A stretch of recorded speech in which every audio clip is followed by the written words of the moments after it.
Welcome back to another reading and correcting with me, Kindar, the Tiger Writes, and Ty, the Tiger Supervisor. These are where I read a chapter from one of my stories and correct it as I go. If you want to listen to these live, it's every Tuesday morning, 8 a.m. Eastern Time on Twitch. And if you are looking to support me, that is on my Patreon. Today we are doing chapter 106 of Breaking Step.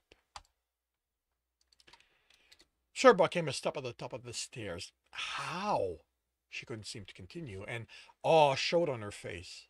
Tibs felt the urge to push her on. How is this possible? The dungeon can change things inside himself. He wanted to explain about Stowe discovering the city, but the them could be listening. But she looked at him. None of the stories talk about. She motioned to the expanse before them. We can't talk about the runs. She scoffed. Oh, I've heard runners talk about the city plenty of time, but they never said anything like this about this being a king city. I figured it was like Craggle Rock. It's bigger than that. I can see that. Are you okay to go on? He asked cautiously. We have to hurry. Of course, she replied in surprise. Why didn't you order me to get over myself and move? Tib shrugged, running down the stairs. Being yelled at never helps. She kept running with him. You have met my brother, right? Her dog spread around them. He doesn't screw up that often anymore, she snorted. Guards massed at the bottom of the steps, half a dozen of the stout gray-skinned golem, each one with an element. Don't step on the ice, he said, stepping on it as it formed in a narrow band all the way to the bottom. He used air to add to the speed he gained to make sure he'd be there first. Fire, metal, light, corruption, and one he didn't know. Unlike with people, the essence in golem people didn't gain a tint that let Tibs know what element they had, even if he couldn't sense it. The essence that gave them life and the essence that let them do magic remained separated. He suffused himself with earth, turning his body to stone. He formed an armor of ice over that, then added metal. It was the best he could think of against the elements he faced. He ignored the ball of fire for the diversion it was. His armor could take it, and he was more interested in what that unknown element was being etched into in his path, steps before the end of the stairs. He made out the shimmering of light on what formed, and now he knew what he faced. Crystal was more versatile than he'd expected. All he thought it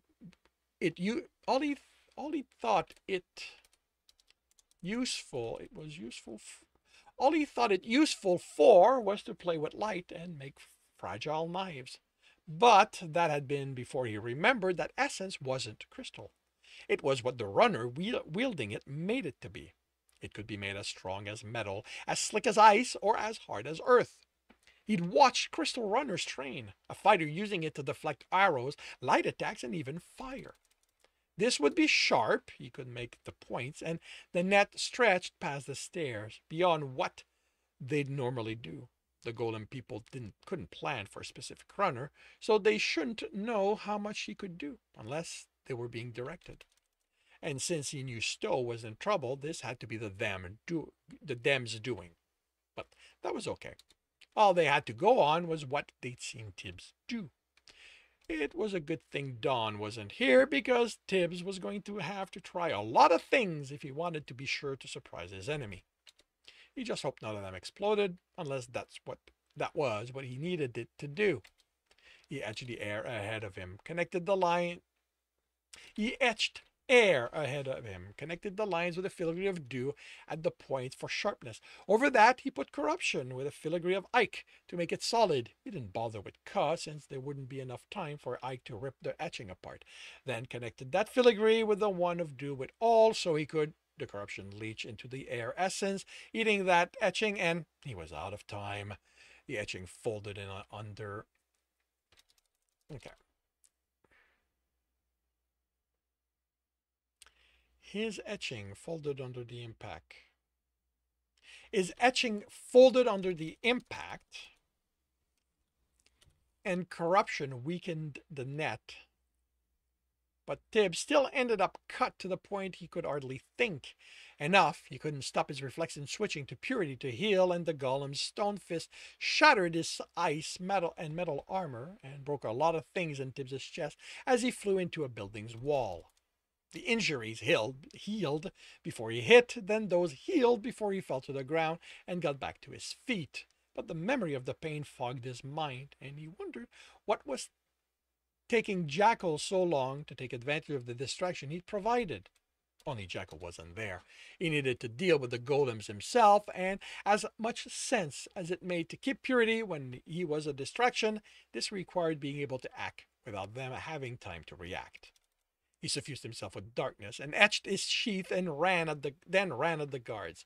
They tracked him, partially stepping out of the way of his attacks and sending etching into the area where he'd be, which he easily avoided.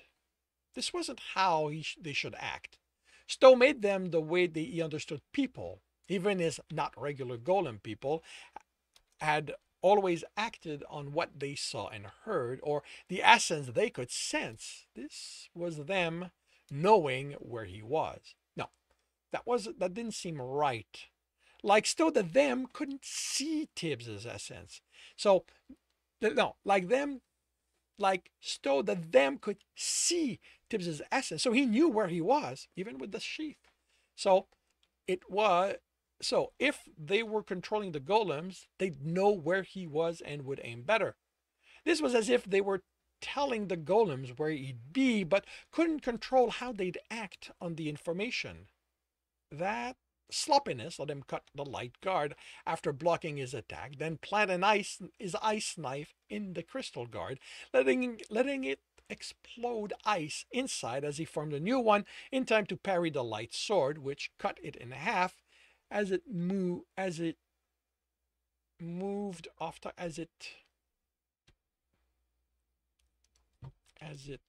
was deflected off target. Dealing with it directly wasn't working. They were made to fight like this. He needed something to play off the them's need to tell them what to do. He suffused himself with light and let it explode around him, then made a rough person form out of darkness away from the guard. A shake of the head, and it responded by turning to follow the escaping felon, only to jerkily stop and turn back toward him in time for Tibbs to plant his new sword into it. He raised the sword with the earth strength, cutting it from midsection to shoulder, and kicked the already crumbling body away. Two down, and fire erupted around him, and he couldn't keep from crying out in pain. Finally, the them snarled, something you're feeble against. He threw himself out of the conflagration, absorbing some of the fire to replenish his reserve, and switched to rock corruption hit and staggered him, but this didn't cause pain. He made a sword to parry the metal guard's attack as he suffused himself with purity. The metal had already been eaten before it connected with Tibbs's ice one and shattered. Another way Stowe had made them like people was that they weren't immune to their teammates' attack. He took hold of the corruption that engulfed the metal guard and engulfed the metal guard in it. And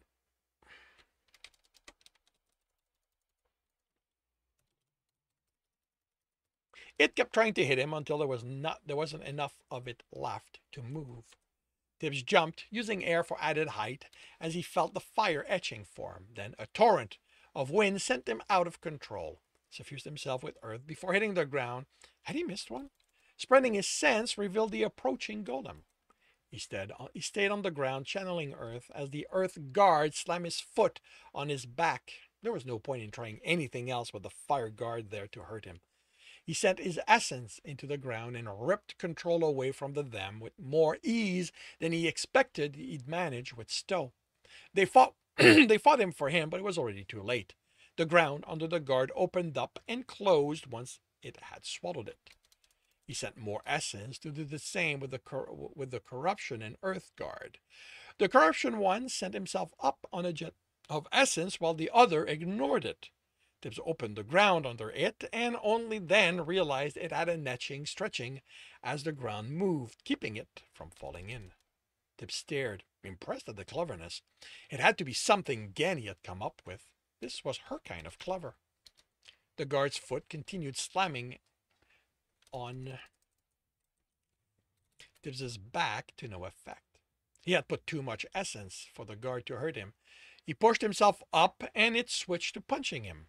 The Earth guards Stowe made were a lot like Earth runners, direct, without bothering to adding sneakiness to their attack the way Jackal did. When Tibs punched the guard, he didn't bother with just Earth. Like him, a punch wouldn't do much damage. But they but they let wait. Tibbs punched the guard. He didn't bother with just Earth. Like him, a punch would do. But the added corruption, he wrapped his fist in.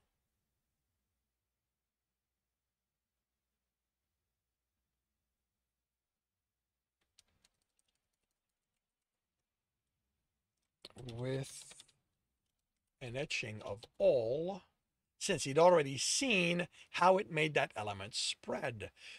Speed things up enough, he turned his back to it and faced the corruption guard. An etching of air formed, and Tibs looked in that direction. Not this time. He wrapped earth essence around the building on each side of the golem and slammed them together. When he looked at the corruption golem again, the etching it had been forming shifted, became far more complex and large than anything Tibs had seen before. I am done with this, the Dem snarled. Let's see how you deal with this. Tibs smiled. Well, if you're going to be this nice about it, I've been looking for a reason to try this one. He channeled purity and threw it raw at the guard. The purity didn't hit the etching or the golem. As far as Tibs sensed, it just went right through them. But it also took some of what made them away at the same time. Just like Karina's body had faded away under that what the purity clerics had sent at her. The golem became translucent, then transparent, then it and the etching were no longer there. He looked up, absorbing the essence back into himself, and was mightily surprised there was nothing else there. Where had what made the golem gone to? Nothing to say. Stowe and Ganny usually comment after I pull off something like this. What are you? A woman asked, and Tibs spun. He'd forgotten about Serba. She watched him in the battlefield with a mix of awe and fear. The dogs were seated around her, and so Tibs knew she'd been standing there for a while. I'm a runner. You took on... She motioned around Tibs. What you are, the Dem said darkly, is an abomination. I can do more than most, Tibs answered. Doesn't mean I'm anything other than a runner. He looked up as she stared in disbelief. As for you, what have you done to Stowe? The dungeon broke the rules. You mean the way you are right now? Tibs replied, and now I understand why. The Dem continued as if he hadn't spoken. You made them do it. Stowe helps because he cares. Tibs snapped. The town was sick and he could help, so he did. Dungeons don't care, they replied. They exist to perform a function and nothing more. Make us better. I know we keep you in check. You and your kind are a bane on the world. You will destroy everything unless your numbers are controlled. That is what dungeons are for. I think something's gone wrong then. We get stronger when we survive. We get loot from the dungeon. You need the enticement. The Dem replied. They replied dismissively. The living are all the same kind of cowards. You grow until you choke the essence out of everything without doing more than the bare minimum. Only when your greed is fed do you take risks. So a few of you survive and get stronger. It'll be too little when the day comes. The day comes for what? Tibs asked cautiously. Don't worry. You won't live to find out. I'll see to that myself. Then what's the problem with telling me anyway? The them didn't reply. Tibs cursed. They'd have to go do something, and he doubted he was going to enjoy it. Tibs? Serbo asked, tone fearful. It's the them, he replied, waving at the ceiling. They're planning something. Them? She looked up, then at him, uncertainly. Is that who you were talking with? Tibbs nodded. They've done something to Stowe and taken control. Who is Stowe? She looked like she was debating running up the stairs. He motioned around them. He's the dungeon. He's who we need to save from the them. The dungeon? Her voice shook. You think the dungeon needs to be saved from them? He stepped toward her and she stepped back. The dogs growled at him in response, then, as if realizing who he was, stopped and looked at her plaintively. He took a step back and spoke cautiously. I know it sounds like I've fallen into the abyss and left something down there, but dungeons are people in a way, but no one knows it. Except you. She didn't sound convinced. I'll explain everything, I promise, Serba. But we have to save him first. He motioned to her fingers. He made the rings that stopped the sickness. It isn't the first time he helped us, and now it's our time to help him. Why isn't the entire guild here helping you? Tib snorted. Because all the guild would do, if they knew, is find a way to take advantage of him more than they already do.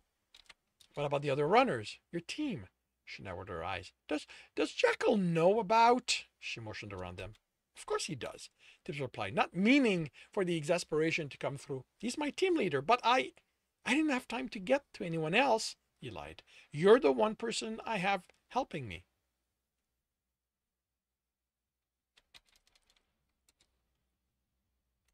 Okay, the only person I need helping me.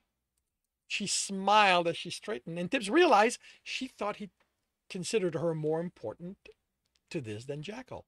She wasn't wrong. This was one time when she was better, but he didn't point that out. He didn't understand why they didn't get along, but he'd make use of it. This one time.